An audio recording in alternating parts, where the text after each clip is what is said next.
Good morning. Good morning. The June 10th, 2015 meeting of the Board of Estimates is now called to order. In the interest of promoting the order and efficiencies of these hearings, persons who are disruptive to the hearing will be asked to leave the hearing room immediately. Madam Deputy Controller, are there any corrections, additions, or deferrals on the agenda? Good morning. In today's meeting, the board received a protest and feedback for all items on the agenda. The board will not hear those protests. For page 83, items 1 and 2, there was a protest that was received from Gallagher, Evillius, and Jones, LLP, on behalf of P. Flanagan and Sons, Incorporated. That protest has been withdrawn. We also have one item on today's agenda that is being withdrawn, also, and that is pages 38 to 39, City Council Bill 140427. I have an announcement to make.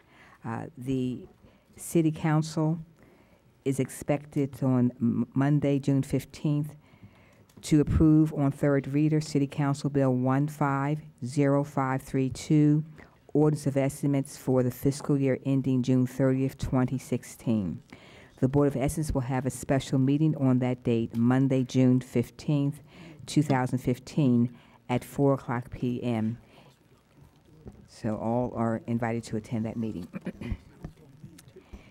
In addition, for today's agenda, I have the following abstentions to note. The Honorable Mayor Rawlings Blake will abstain on page 63 and on page 88, item number 3. The Honorable President Young will abstain on pages 18 to 20, items 1, 2, and 3. Page 21, item 7.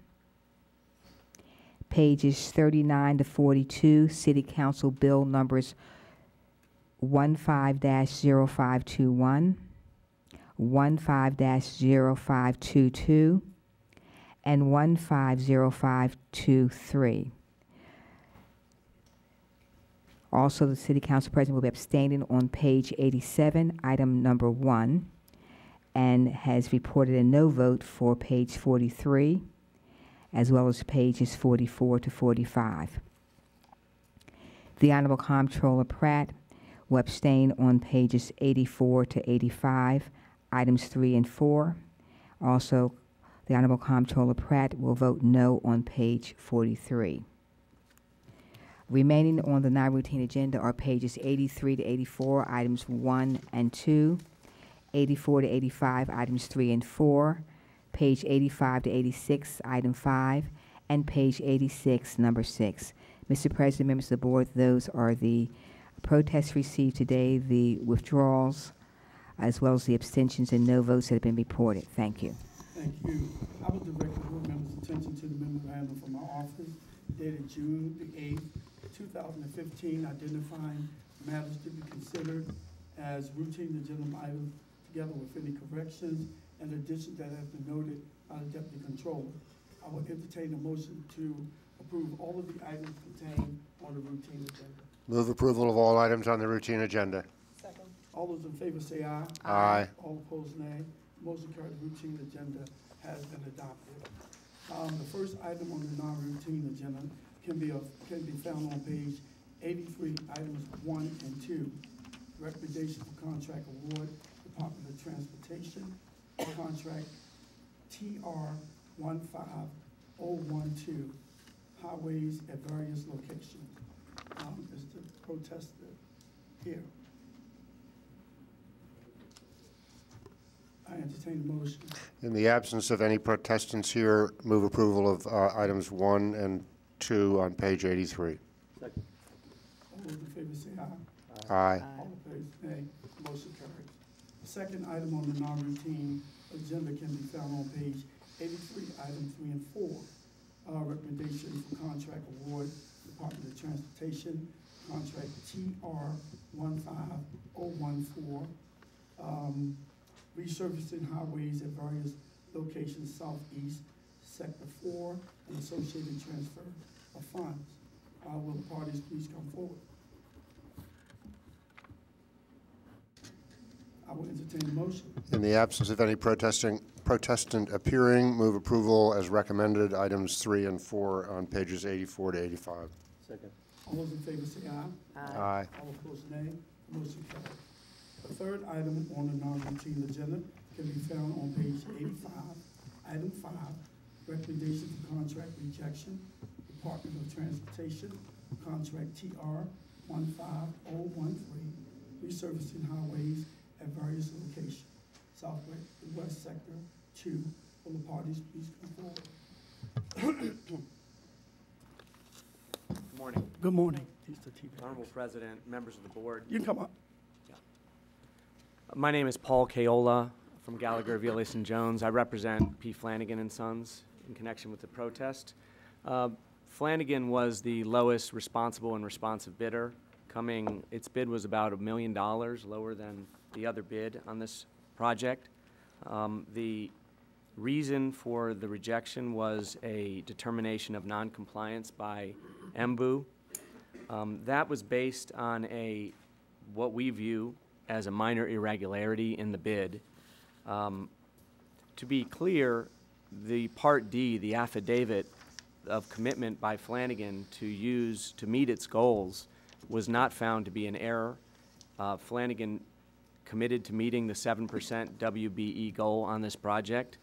The issue that MBU flagged was that on one of the Part B forms that was filled out with respect to one of the subcontractors, the percentage was listed correctly as 6%, but the math didn't work out. The number that was listed on that same form was 12,000 rather than 120,000.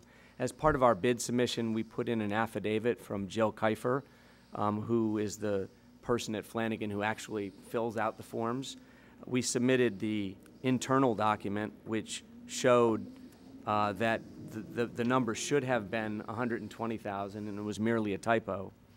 And then I wanted to point out one other, I think, important point. If you look at, and this is in our submission, if you look at one of the exhibits to Ms. Kiefer's affidavit is the completed Form B with respect to river transport. It's the 9th page of her affidavit. And if you look at the actual language, you'll see that there's a subcontract dollar amount as 12,000 and a subcontract percentage of 6%. 6% of this bid would have been 120,000, and that was the typo.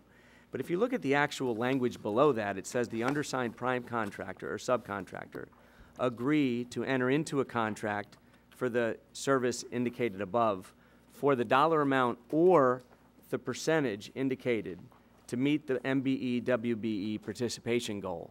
So the point is that all that this form represents is a commitment to enter into a contract for either the amount listed as the dollar amount or the participation goal percentage. In this case, the participation goal percentage is correct, and then it says to enable the contractor to meet the objective and the goal. In this case, 6% would allow the contractor to meet the goal. From our perspective, the city code allows for, to the extent there's an error on this Form B, it allows for the waiver of the error and for the correction post-award, and we would ask that the Board of Estimates award this contract to P. Flanagan and Sons and allow them to correct this error and enter into a contract with this subcontractor for $120,000, which is 6% of its bid. Mr. Chair, members of the board, the Department of Transportation did submit a recommendation to reject this bid. When we reviewed the bid, we too felt like it was obvious that this was a typographical error, and in 4 other locations in the bid, it was very clear that it was simply a typographical error. However, we didn't feel that we could recommend the contract being awarded in conflict with MBU's determination that there was that this error amounted to a non-conforming bid. The next lowest bid, I believe, is $1 million. And if we had, except for this error, we would be recommending award of this contract. Well, I'd like to make a motion that we award this contract to Pete Flanagan and Sons. Simply because it seems like an honest error to me as well. And knowing that Mr. Flanagan actually hires people who live in the city of Baltimore. Most of his employees that I know live in the city of Baltimore. And I can support a company that is a local company and that actually employ people who live here. And it seems like an honest mistake, Madam Mayor, to me. I'll second. So, okay. All in favor? Aye. All opposed? Motion carries. Thank you. Can we remain here since I believe the next item is ours as well? Yes. The fourth item on the non-routine agenda can be found on page 86, item 6, recommendation for contract rejection, Department of Transportation, contract TR 15008R, urgent need contract, citywide. Will the parties please come forward? Yes, Paul Kaola again on behalf of P. Flanagan and Sons. The bid protest in this case is the department found that our bid exceeded the engineer's estimate. Now, this was the same issue, similar issue, as was initially found with respect to contracts 15012 and 15014, which were recommended for award to a different contractor and just were voted on this morning. In those cases, the estimates of the engineer's estimate were lower than the contractor's bid, but ultimately there was a determination that they were close enough, I guess, that the award could be made to the contractor. In this case, it's an unusual circumstance because contract 15008 was initially issued with a range of an appropriate bidding range of $1 to $2 million. P. Flanagan put in a bid, and all of the bids were rejected because they were too high, I believe. Then there was a revision to that contract, and it was reissued. When it was reissued with a different scope of work. And this is really where our complaint comes in, because the additional scope of work required a higher bid. And we've submitted a bid again. We were the lowest bidder again. But before we submitted our bid, the department appears to have realized that this bid included a larger scope of work. So initially, when 15008 was 15008R was issued, the appropriate bid range was $1 to $2 million. Then the city, on its own initiative, changed the bid range and said, actually, the bid range should be between $2 million and $3 million. And that's right. It's one of the exhibits to our bid protest is the addendum. And the addendum on page 5 of 11 states the cost classification range for this project will be from $2 million to $3 million. So the city concluded that based on the increased scope of work, the bid should be between 2 and 3. Flanagan's bid came in between 2 and 3, and on the agenda, it appears the city is proposing to reject the bid based on an engineer's estimate that is $1.7 million. So what we believe likely occurred here is the engineer's estimate relates to the original contract 15008 and not to the scope of work in 15008R.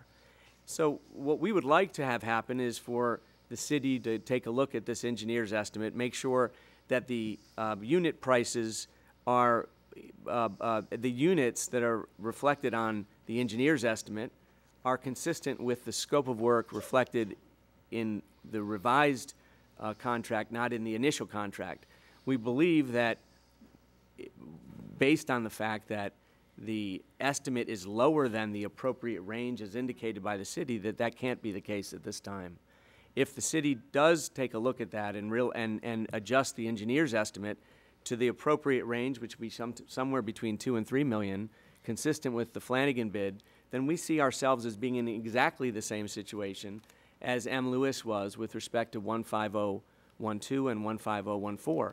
Initially, those were recommended for rejection, and the city changed course because even though the engineer's estimate was lower than the bid, it was close enough. In this case, our bid is much higher than the estimate, but we believe the estimate must be an error given the range.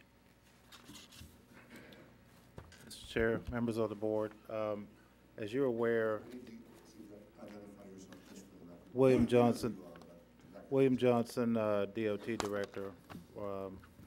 As you are aware, we delayed we delayed the hearing of all 4 contracts that are being dealt with today.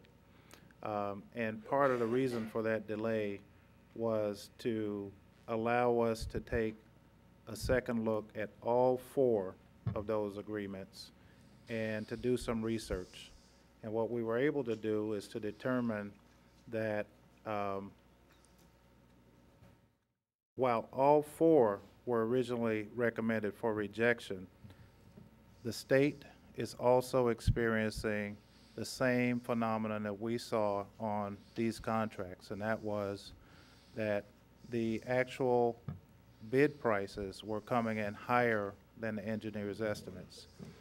Now, in that research, we also found that the range in which they were, the percentages above the engineer's estimates that the state was experiencing was consistent with what we were seeing on 3 of the 4 of the contracts that we awarded. The 4th one, which is the one that we are recommending for rejection, was significantly above what we have determined to be the market.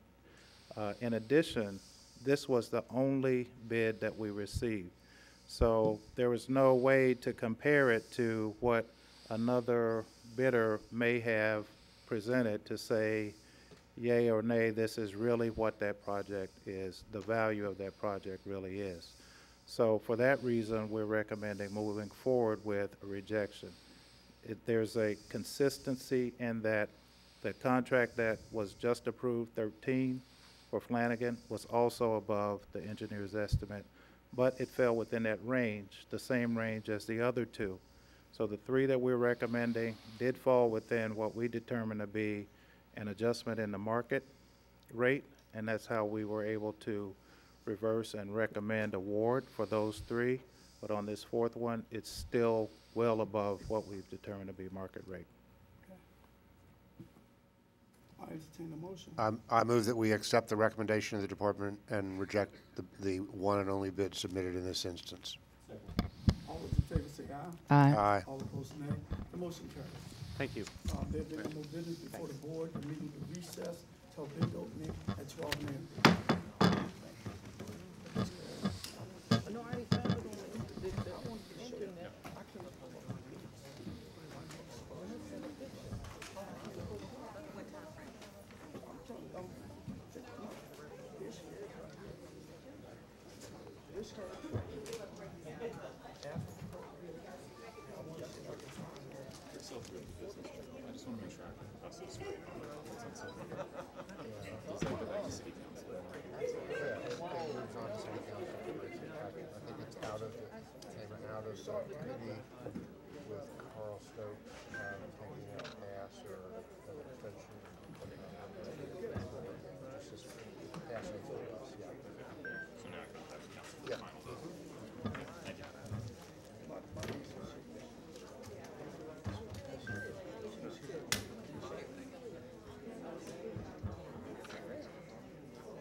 Morning.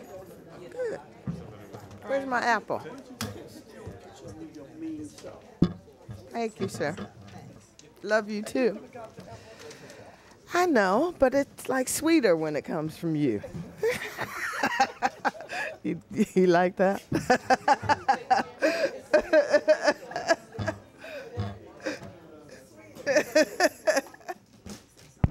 Good afternoon. The Board of Estimates is now in session for the receiving and opening of bids. I have 2 addenda to read today. TR 01041, replacement of Edmondson Avenue Bridge. Please change the bid due date from June 10th to June 24th, 2015. SC 918, improvements to the headworks and wet weather flow equalization at the Back River Wastewater Treatment Plant. Please change the bid due date from June 10th to June 17th, 2015. Those are the addenda for today. Hearing no objections, so ordered. Okay.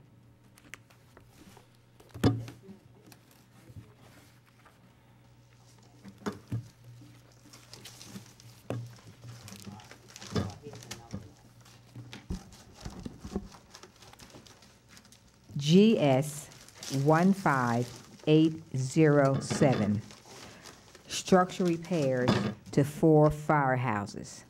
A bid bond is required if the amount is over $100,000.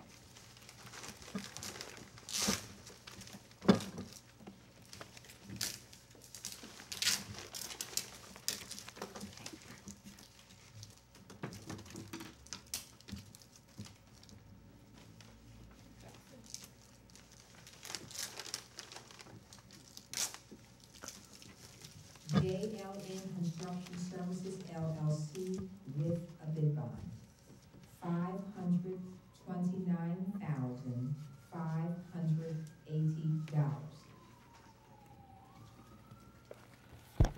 Refer this bid to the Department of General Services for tabulation and report.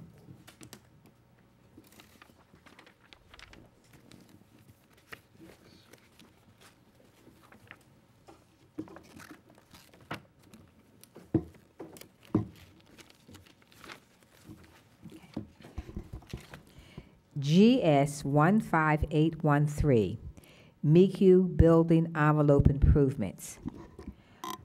A bid bond is required if the amount is over $100,000.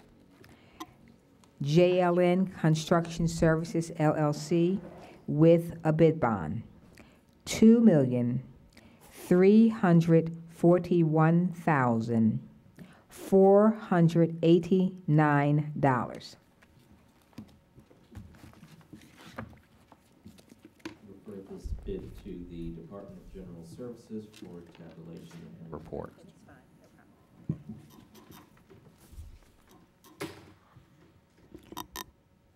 Okay, the last bid is being finalized now. We'll continue as soon as we receive all the documents.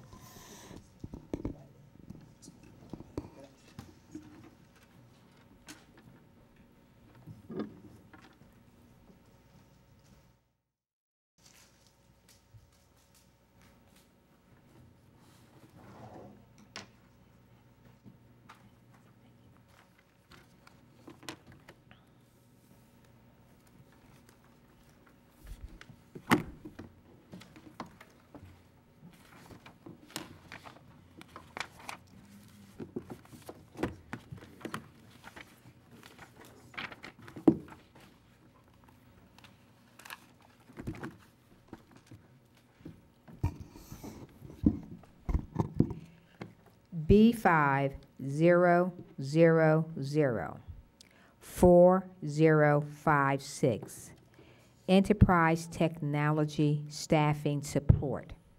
A bid bond is not required.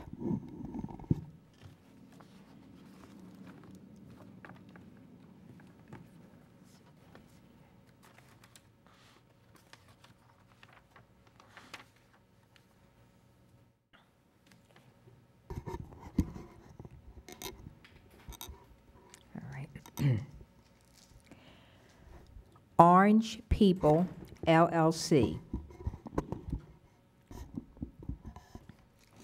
18,720,800.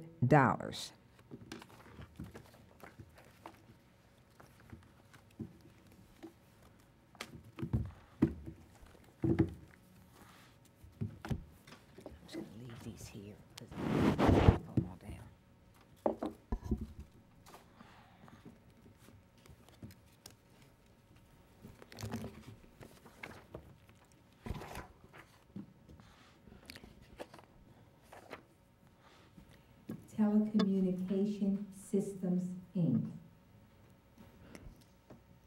11,241,214.40.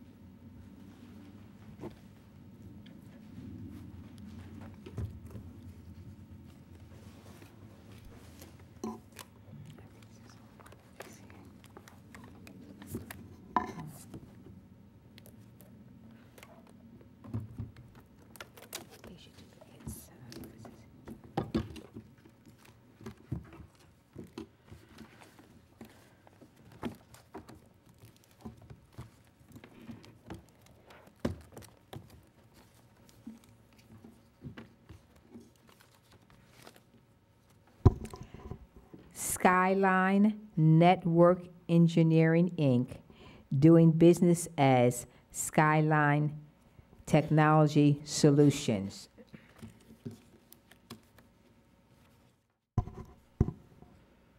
$12,877,488.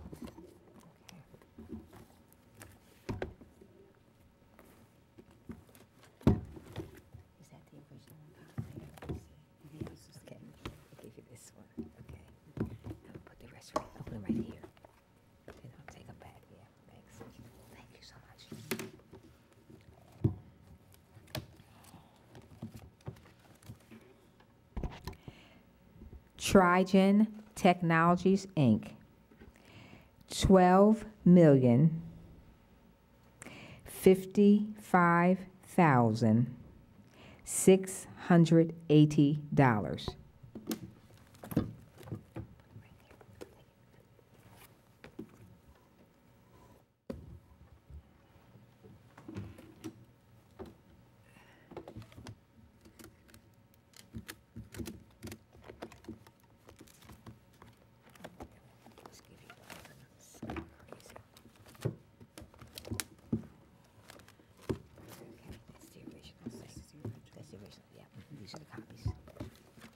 Oops.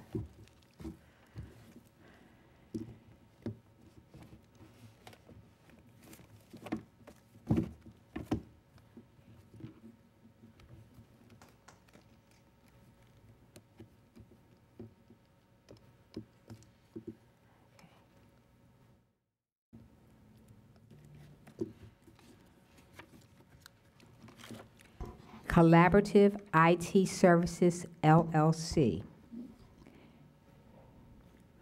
$11,008.80.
Indus Enterprise Solutions, Inc., $10,516,480.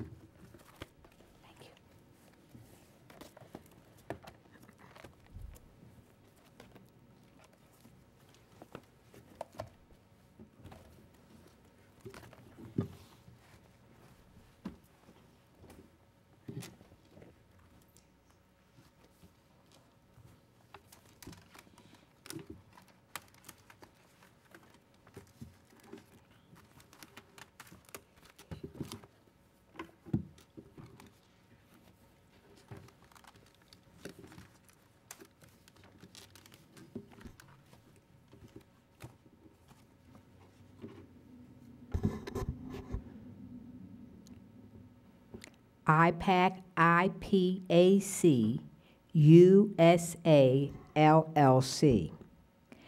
15 million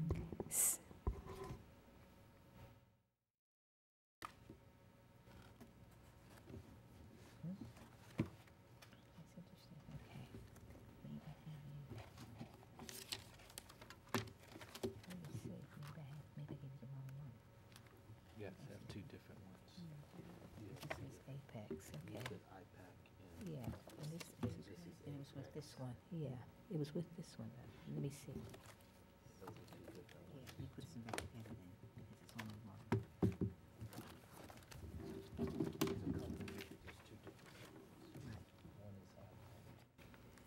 Yeah, they were all together, so this one is not with it. It was with this one here. Okay, it was stuck inside that one. They're all, this is all. This is Apex. This is Apex. So, looks like we only have one of these. Let me just check. Lynn? Was there only one bid for this? No.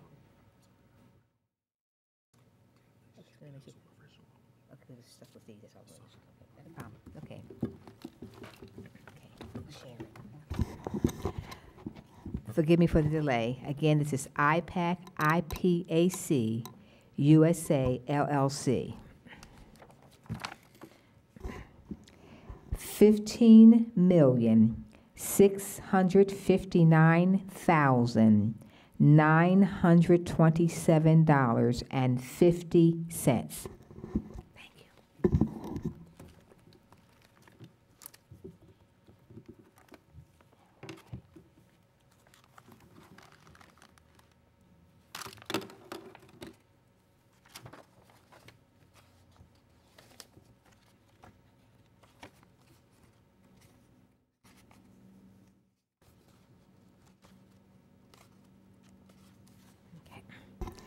Apex Systems LLC.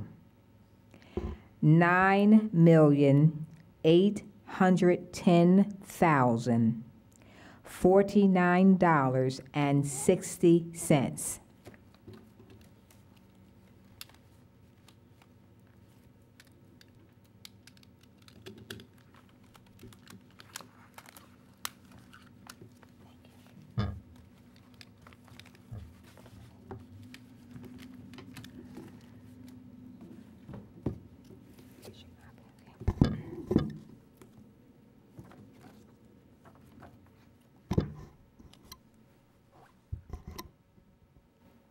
Koinag, Koinag Services, Inc. $9,793,849.66. Refer these bids to your purchases for tabulation in our report. There being no further business, we are adjourned. Thank you.